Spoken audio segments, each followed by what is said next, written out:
Alright, so today we're going to be doing moist heat pack.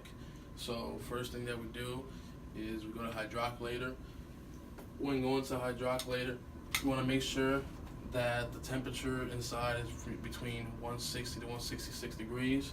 So what I'm going to do, I'm going to use the tongs to take out a heat pack. Make sure when you're going to apply this to the person, you're not putting it directly in contact with their skin. So I'm going to use this as an insulator. I'm going to cover it. Alright, so to continue on with the treatment, make sure that we expose the area that we're going to be treating. So I'll be treating the calf.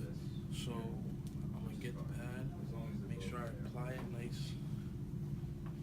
nicely onto the person.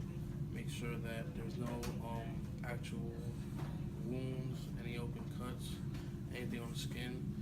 Make sure during the treatment time we're constantly monitoring and we're constantly asking the patient if they feel okay, if they're not feeling any burning sensation. If they start to feel any burning sensation, then we can add another insulator. So for another insulator, we can put a towel under. Then we put this over again. Make sure we keep the treatment on for around 20 minutes. After the treatment time is over, make sure we take the heat pack off. Make sure we take the towel off as well. Check the skin for any redness or edema. Then afterwards, we make sure we put the pad back inside the hydrocollator, and after that, we let the pad dry, and we're done.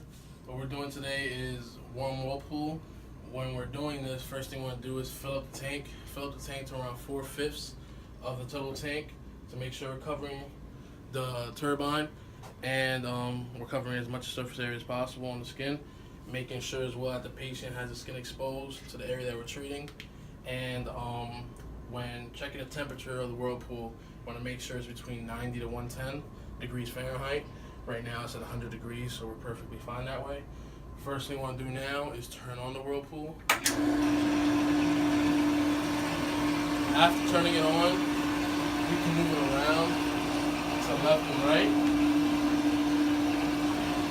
Alright, making sure that after we move the turbine, we can move the air fluctuation, move it from higher or lower. After that, we want to ask the patient to put themselves inside the whirlpool. Can you put your leg inside the whirlpool for me?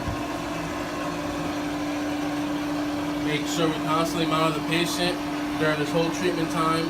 Make sure that after the treatment's over, it's going to be around lasting 10 to 15 minutes. Usually occur during the subacute or chronic phase of an injury. And when telling that the treatment's over, we want to gradually increase the time of treatment. Don't want to always start at 15 minutes. We can start at 5 to 10 minutes and go up from there. Now afterwards, we want to ask the patient to come out. Make sure that there is no skin irritation, any redness on the skin that can solidify any issues that occurred from the whirlpool. Now what we want to do is turn off the whirlpool. After this is over, we want to make sure that after we check the skin and everything, that we empty the whirlpool on the bottom lever down here. We turn it to drain the whirlpool. Afterwards, then we make sure we clean it and disinfect it.